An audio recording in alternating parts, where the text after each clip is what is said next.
ये 0 का angle show कर रहा है। देखो इसी लाइन पे अगर तुम कोई दूसरी लाइन खींचते हो और पता करवाते हो तो क्या पता चलता है, ये तो एंगल 0 का है। जैसे इस तरफ आते हो that is anti clockwise direction. That anti clockwise direction जो होती है वो हमेशा कैसी होती है, पॉजिटिव होती है। यानी तुम्हारा थीटा जब इधर जाएगा तो वो पॉजिटिव होगा। अगर वो फोर्थ क्वाड्रेंट से खुद को स्टार्ट करेगा तो वो बंदा नेगेटिव रहेगा, मतलब क्लॉकवाइज थीटा हमेशा नेगेटिव रहेगा। तो एंटी क्लॉकवाइज हमें जाना है। जैसे हम यहाँ से स्टार्ट करते यहाँ तक पहुँचते तो यहाँ सिंपल सी बात है कि 90 का एंगल बन रहा है।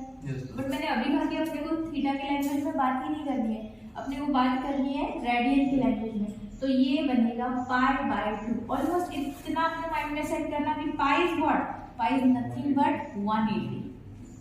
पाई क्या है, 180। तो 180 का हाफ करोगे यहाँ 90 डिग्री मिलेगा। आगे आते हैं, ये तुम्हारा पूरा यहाँ से स्टार्ट हुआ यहाँ तक आया, दैट मींस ये एंगल कौन सा, 180 का एंगल बना। तो यहाँ एक्स एक्सिस जो नेगेटिव एक्स एक्सिस है वहां पे अपन पाई लिख सकते हैं।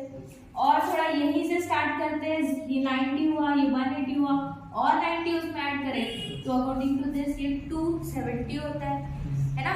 90 + 90 + 90 ये 270 होता है। बट 270 यानी कि हमारे इसमें होता है 3π/2। तो बोलो ये कैसे आया, कैसे आया भाई, पाई की जगह पे तुम वैल्यू रखो 180 डिवाइडेड बाय 2, ये 90 × 3 दैट इज 270। मतलब सिंपल सी बात है, इस एक्सिस पे कितना आया 3π/2।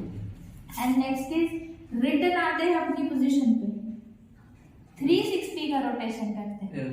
360 का रोटेशन मतलब 180 का डबल, तो ये कितना बना 2। ऐसे ही घूमो और यहाँ से जितना मर्जी करे तुम घूमते जाओ। तो ये 2π में फिर से π/2 ऐड होगा, 2π में फिर से π/2 ऐड होने के बाद ये ना क्रॉस मल्टीप्लिकेशन से 4π + π 5π/2 कितना आया यहाँ पे 5π/2। यहाँ से फिर से ये वाला टर्म ले रही हूँ मैं, मतलब 5π/2 में मैं फिर से ये पाई ऐड कर रही हूँ तो मुझे कितना मिलेगा 5 + 7π/2 बराबर है। कहाँ आएगा 7π/2, नीचे आएगा। रोटेशन ले मतलब कंप्लीटली क्या करना है अपने को, चाहे जितने तुम रोटेशन लो तुम्हें इस तरह से अपने एंगल की वैल्यू पता होनी चाहिए, ठीक है। सी अब क्या होता है, यहाँ पे जैसे हम एक्स एक्सिस पे है तो एंगल हमारा 0 का रहेगा, राइट। 0 से हम आगे बढ़ रहे 90 तक, तो कितने भी एंगल हो सकते हैं भाई, वो 20 का हो सकता है, 30 का हो सकता है। तुमने साइन, कॉस, सेक, कोसेक के सारे एंगल्स का एक मेजरमेंट देखा, तो मान के चलो कि वो 0 से 90 के बीच में है, वो 30 है, वो 45 है, वो 60 है। तो सिंपल सी बात है, वो फर्स्ट क्वाड्रेंट में रहने वाला कोई बंदा होगा। मतलब नॉर्मली 0 to π/2 मतलब 0 to π/2 मींस 0 to 90, इसमें जो एंगल रहेगा वो एंगल रहेगा। फिलहाल हमें ये इसलिए सीखना है क्योंकि अपन जनरल सॉल्यूशन, प्रिंसिपल सॉल्यूशन सीखने वाले हैं, ठीक है। देन थोड़ा सा आगे आते हैं, ये ट्रिक याद रखना कि यहाँ पे पाई - थीटा रहने वाला है, क्योंकि 180 में से माइनस करोगे तो तुम्हारा जितना थीटा रहेगा उतना ही रहेगा। तो इसकी वैल्यू थीटा ही रहेगी, सॉरी मैंने यहाँ पाई लिख दिया था, इसकी वैल्यू थीटा ही रहेगी, इसकी वैल्यू पाई - थीटा रहेगी। तीसरे क्वाड्रेंट में आओगे तुम्हें ये ट्रिक यूज करनी है पाई + थीटा वाली, है ना, क्योंकि 180 की लाइन उसमें तुम्हारा थीटा जितना होगा उतना ऐड करो। कोई बोलेगा तुम थर्ड क्वाड्रेंट में रहते हो तब, ठीक है। एंड देन लास्ट वाली ट्रिक में हमें यूज करना है 2π - थीटा, ठीक है। इजी है ना। अभी हम ऐसा क्यों कर रहे हैं, क्वेश्चन है कि ऐसा करने की क्या जरूरत है। ऐसा करने की जरूरत इसलिए है क्योंकि ये लोग हमें इसके बाद पूछने जा रहे हैं कि बताओ इसका जनरल सोल्यूशन क्या है, कि बताओ इसका प्रिंसिपल सोल्यूशन क्या है। तो इसके लिए ये ट्रिक हमें याद रखनी है, theta as it is pi - theta, pi + theta and 2π - theta, ठीक है। फिर मैंने यस्टरडे एक बात क्लियर करी थी कि y एक्सिस को देखना है और y एक्सिस पे जो आएगा, y एक्सिस पे जो आएगा उसमें चेंज होगा। सपोज दैट कोई y एक्सिस में आ रहा है तो उसमें क्या हो जाएगा, चेंज हो जाएगा। कहाँ चेंज होगा, चेंज कहाँ होगा, तो इसके को रेशियोज के साथ साइन कॉस बनेगा, ठीक है। उसके बाद टैन कॉट बनेगा और क्लियर? ठीक है, समझ में आएगा? इंटरचेंजिंग लिखा मैंने, ठीक है। और हमेशा जब नेगेटिव अप्लाई करते हो, कल भी पढ़ा है, नेगेटिव अप्लाई करते हो तो किसको देखना है? क्वेश्चन को देखते हैं कि तू कौन से क्वाड्रेंट में है, ठीक है?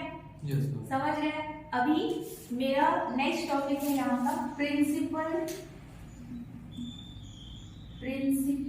सॉल्यूशन, ठीक है। टॉपिक का नाम समझ में आ गया? पहले इसी अलाइड एंगल के बेसिस पे हमें प्रिंसिपल सॉल्यूशन निकालना है। प्रिंसिपल सॉल्यूशन को समझो ऐसा सॉल्यूशन, ऐसी वैल्यू जो 0 से लेकर 360 के बीच में रहती है।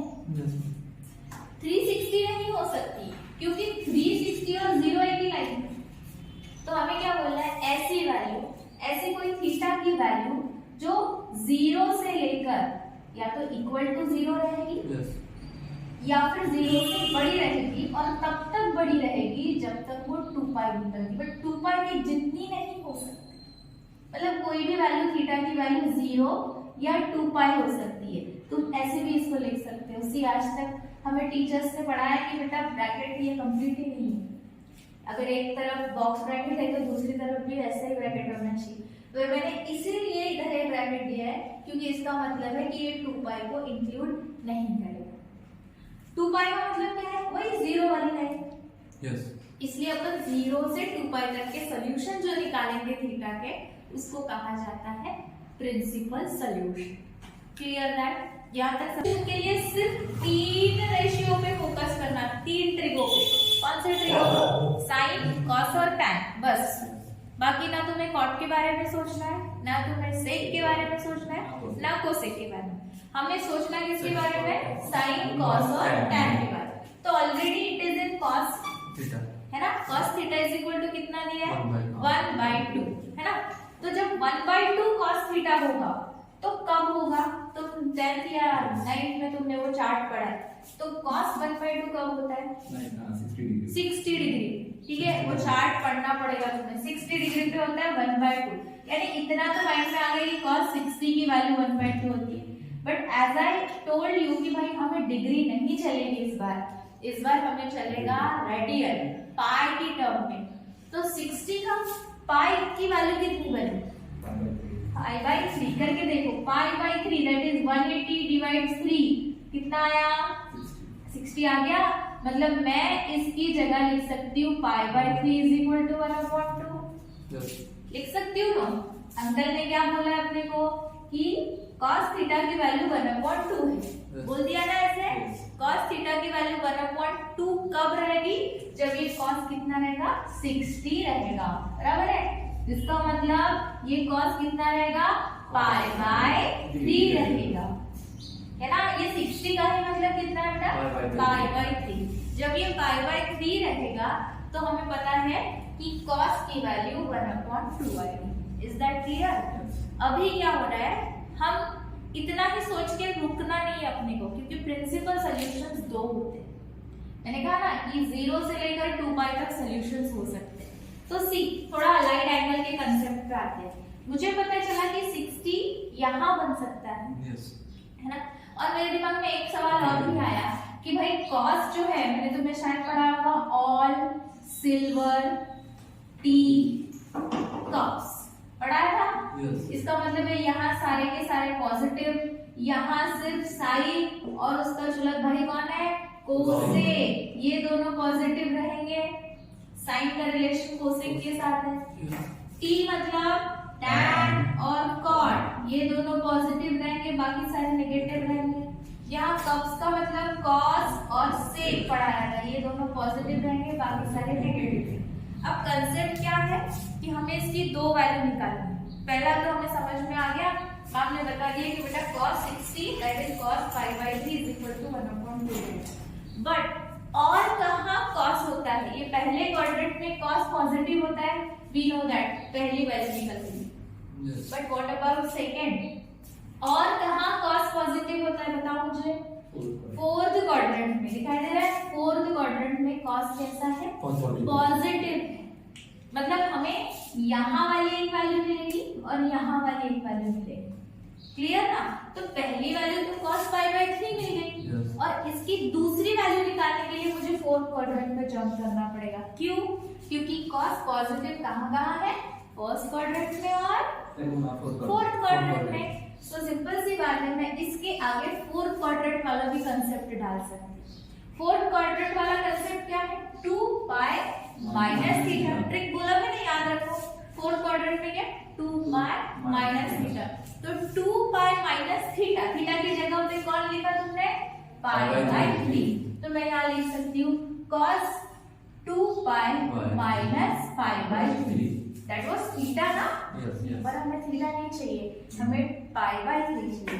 ठीक है, अब इसको सॉल्व करते हैं। पहला मिला cos pi by 3 is equal to cos, cross multiply करो, 3 2 6, 6 minus 1 5 पाई बाय 3 मिली। दो वैल्यू मिल चुकी है, समझ गए क्या? देखो थीटा की दो value, first value is pi by 3 and second value is 5 pi by 3।